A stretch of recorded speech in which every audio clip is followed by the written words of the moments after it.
Hi, and welcome to A Punk with Toys.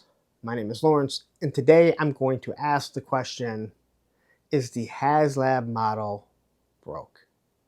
Now, before anyone jumps in the comments and starts saying, hey, didn't you back the Rattler? Aren't you waiting on the Dragonfly?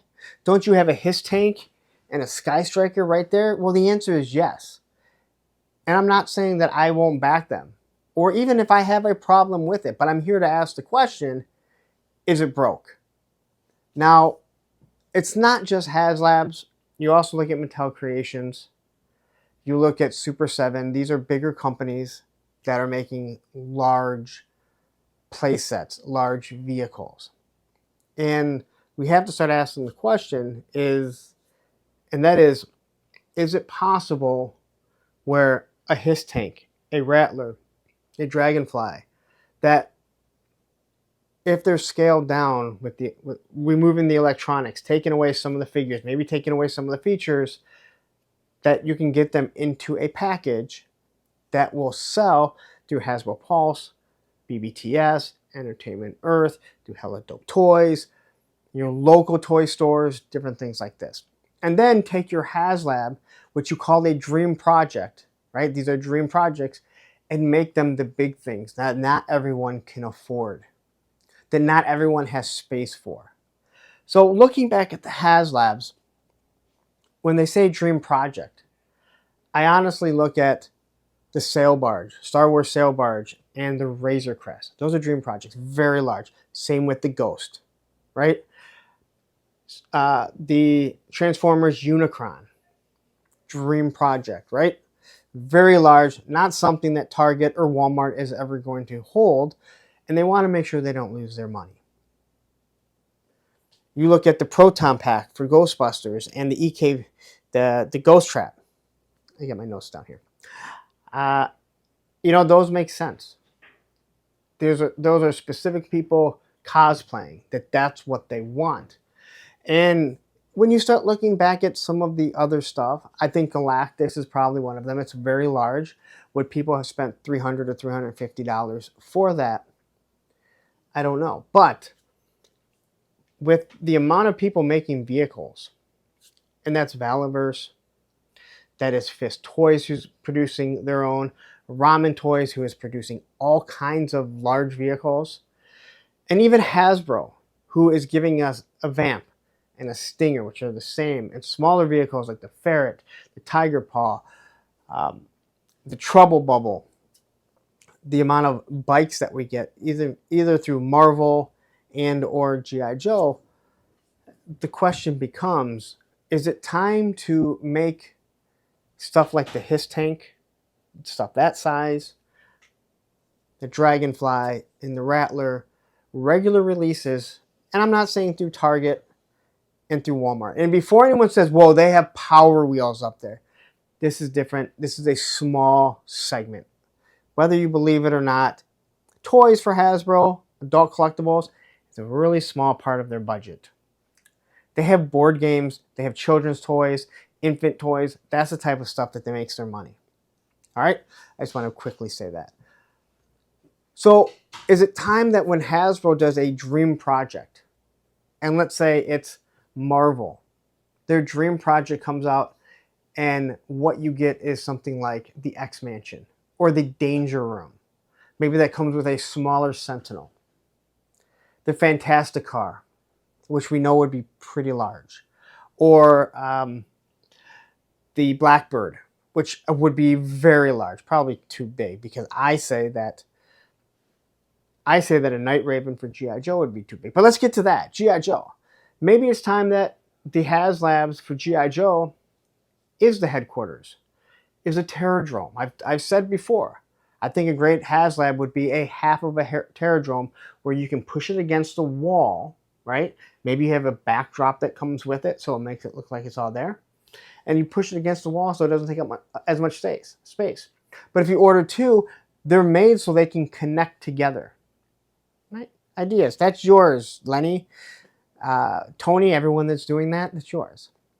Or maybe a whale. The hovercraft, I've seen a 3D printed one, very large. The Night Raven, which I think is too big, along with the Sky Striker, they're too big in my personal opinion.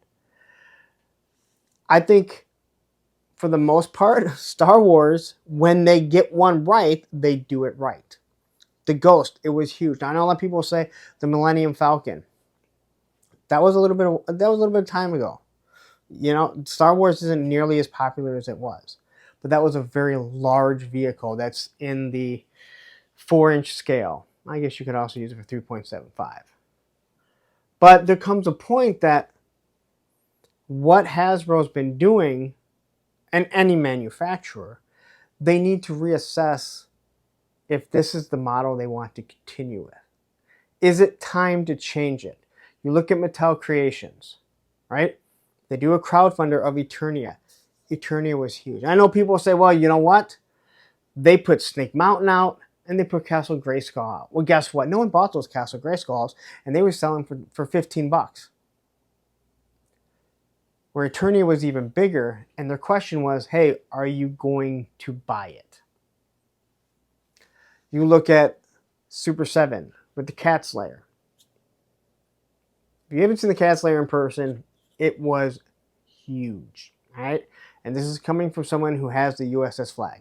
So I know how big a toy can be. This thing just was massive, and especially the way that it opened up. That had to be crowdfunded. And whatever my beliefs are, whether the reason funded, they were fudged numbers or not, it funded, right? To me, that would be a dream project. You're not going to get something that big. So my whole question right now is this Haslab format of what they're doing broken? You look at Unicron for the Transformers, totally makes sense.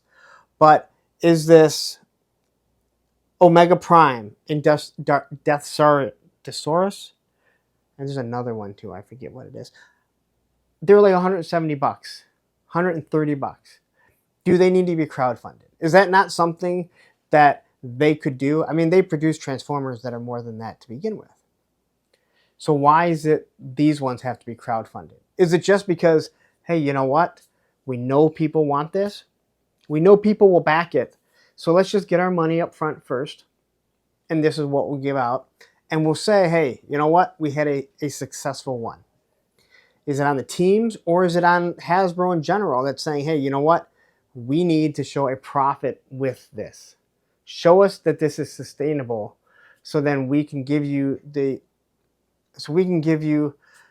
green light to do other things that are in that price scale, in that size. But I really want to hear from you in the comments what you think. Because as much as I love these things, and to be honest, I don't want regular release Rattler and regular release Dragonfly.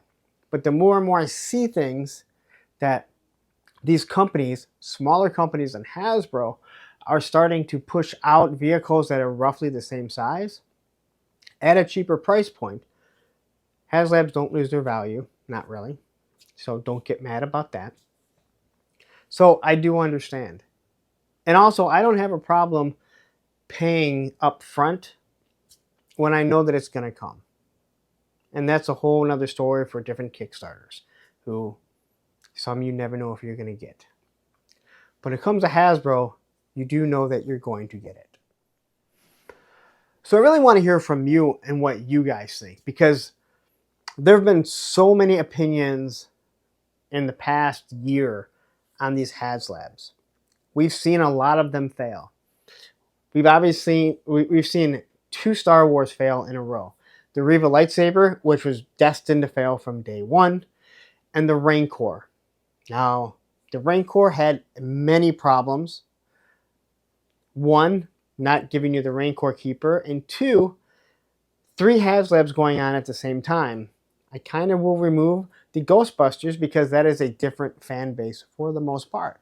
But you had the Rancor and the Sky Striker and one day apart from each other. You look at the Engine of Vengeance and the amount of problems that came with that, including from a sector of YouTubers in the community that I do really think that they tried their best to make sure that thing failed. But the litany of problems that they had, And one being coming right off the heels of a His tank, which is bigger and had more, and it being $300, and then you try and charge $350. Only to have Ramen come out and give you a charger with a head for Ghost Rider for less than $200. But again, I asked the question, what do you guys think? So, if you have opinions in what you actually think, if you think that Haslab should only be met for things that are going to be around $500, $400 to $500, or even more, and they're going to be large, and you're going to make sure, hey, not everyone can afford this, right? Not everyone could afford the Mattel Creations exclusive Eternia. That's just the way it is. And most of us are adults, and the majority of us can't afford it in one way or another if we really want it. Some people can't, and there's no shame in that. So tell me in the comments what you do think. If you are watching this the day that it drops on my live stream tonight, I am going to be talking about the Haslab, and I'm definitely going to want your opinion live. So if you're still here and you want to, please tune into Monday Night Toy Ramblings where we discuss this. But if you just made it this far, please take a second, hit that like button, hit that subscribe button, hit that bell notification so you're notified every time I drop something like this. Now I'm going to get out of here, but don't go anywhere. What I am going to do is I'm going to leave a couple reviews of the Haslabs that I've done, and then you can really make your decision if it's something you want to go with. Take care.